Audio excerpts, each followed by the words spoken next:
که غواړئ چې د وسوسو څخه محفوظه سي او د وسوسې بیماری دې ختم سي، سوچونه او فکرونه درته راځي.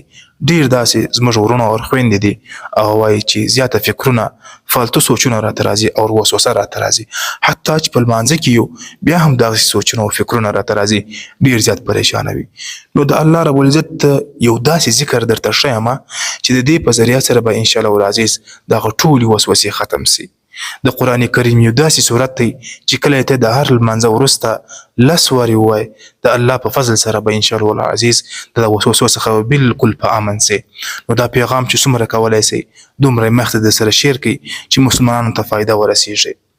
د قرآن کریم یو صورت چې سورة الناس ورته ویل کېږي ډېر زیات اسانه صورت دی.